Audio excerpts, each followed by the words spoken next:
want to bamba? You wanna chill with the big boys? In an epic twist of fate, disgraced supercop Abba Kyari was gifted an arrest warrant on Valentine's Day after the Nigerian Drug Enforcement Agency (NDLEA) connected him to an Ethiopian drug cartel. This is coming on the heels of the Anti-Narcotics Agency publishing a press release on February 14, 2022, detailing how the suspected Deputy Commissioner of Police arrested drug traffickers in Enugu with 25 kg of coke alongside some other police officers. However, instead of handling the culprits over to the High Department, Kyari proposed a new deal to sell some of the drugs and share the proceeds with its officers. Knowing Nigerians can be such doubting Thomases, the agency shared footage of Kyari in the act to substantiate their allegations while declaring him wanted. Before sunset on the same day, the Nigerian Police Force announced that Kyari, who ought to be hunting down criminals, had been hunted down by their men, handed over to the NDLEA, and now behind bars.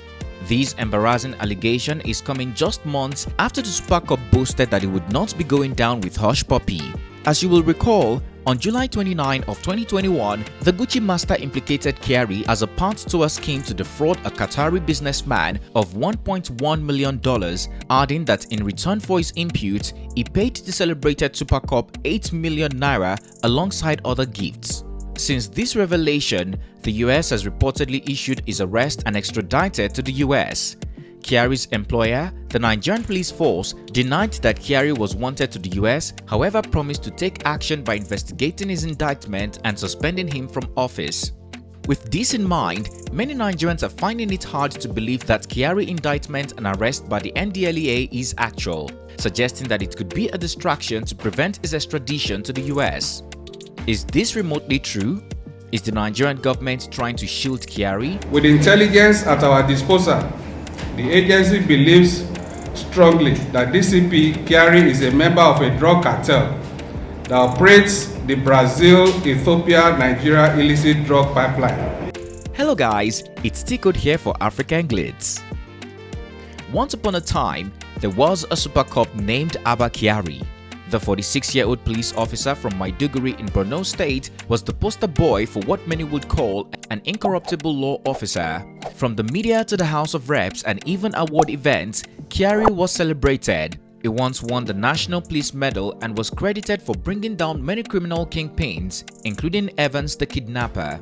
Unfortunately, his reign as a supercop ended after the FBI disgraced him in July of 2021. According to reports, Hushpuppi, a Nigerian fraudster arrested in Dubai in 2020, was extradited to the US for allegedly laundering about $24 million, had implicated Kyari as a member of one of his crime syndicates. In a document published online by the US Department of Justice, Kyari had joined forces with the Gucci master to defraud a Qatari businessman of $1.1 million. His role was to jail said Vincent, another fraudster working with Hushpuppi, but later threatened to spoil the deal. In return for his help, Kyari was paid 8 million naira by Hush and later got a sponsored trip to tour Dubai and visit the fraudster residence at the Palazzo Versace. With the FBI already having evidence of these transactions, the US ordered Kyari's arrest and his extradition to the US. However, Kyari denied it all in a now-deleted Facebook post, explaining that he only detained a man Hushpuppi complained was threatening to delete his family and later connected Hush to a fashion vendor selling native attires.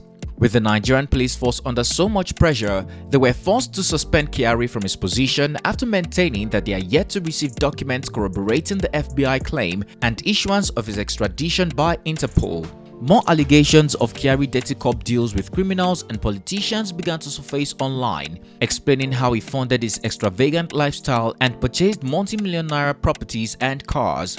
With all this out in the open, the Police Service Commission was forced to set up a special panel to investigate Kyari. However, the panel has not been fruitful. After the investigation was transferred to another panel with a 2-week request to report back, the National Drug Enforcement Agency (NDLEA) indicted Kyari in yet another corrupt practice. This time around, it isn't just bribery and corruption, but also drug dealing. According to a press release by the Anti-Narcotics Agency on February 14, 2022, the disgraced DCP is a drug cartel member that operates the Brazil-Ethiopian-Nigeria illicit drug pipeline. They started investigating him on January 21 after he proposed a drug deal to an NDLEA officer in Abuja. The supercop, who was supposed to be on suspension, had reportedly intercepted drug traffickers coming into the country through the Enugu airport from Ethiopia with 25 kg of coke. He proposed that he and his team take 15 kg and replace it with a dummy while he hands over the traffickers and the remaining 10 kg. He later proposed to help the NDLEA officer sell 5 kg of the 10 kg to be delivered for 7 million naira per kilogram. The boys are very sharp. They are very loyal. It is disheartening to hear him say of this rogue team, and I quote, "I do take good care of them, and this kind of work is done by only that team." It is equally disheartening to hear him give details of another similar operation which they pulled off 3 weeks ago, according to him. However, it was captured on a video recorder during this transaction and was reportedly invited for questioning. But Kyari refused to honor the invitation, which was why he was declared wanted. Before the end of the same day, the Nigerian police announced that they had arrested Kyari alongside 4 other officers and handed them over to the NDLEA. Is Kyari's arrest a distraction? Since the news got out, Nigerians have been celebrating Kyari's arrest. However, some people have grown skeptical about the circumstances and time frame of his arrest, questioning if it's not a conspiracy to shield Kyari from extradition to the US.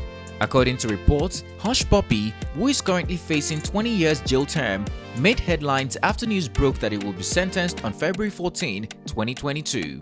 However, a few days later, a new report followed up that it had been postponed to July over what some people believe may be the US government making moves to secure Kyari's extradition first. But because Kyari may snitch on top politicians in the country, being a dirty cop who knows many politicians' corrupt practices in secret, people claim that he pressured the government to keep him on Nigerian soil either through crook or by a hook.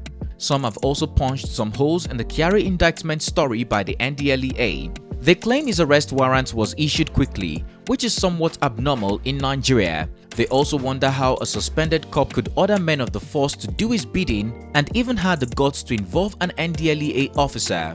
Also, they claim the footage of him making a drug deal might have been scripted. As such, the likes of Reno Omokri have urged journalists to investigate the authenticity of the Kyari arrest. He tweeted, "I hope the arrest of DCP Abba Kyari and this whole NDLEA thing is not an attempt to prevent him from being extradited to the US to face his crimes there. I call on journalists to confirm this arrest and make sure Kyari is not bam bam and chilling with the big boys." What do you think about Abba Kyari's indictment and arrest over drug deals? Like many Nigerians are saying, do you think the NDLEA narrative is sketchy? Lastly, would you agree it's just an attempt to prevent Kyari from being extradited to the US? Share your opinion in the comment section down below. If you found this video informative, please comment, like and share. Also, don't forget to subscribe for more well-researched African stories and news we know you would like. Click on the bell sign to be notified every time we upload a new video so that you don't miss out. Thanks for watching and see you on our next one.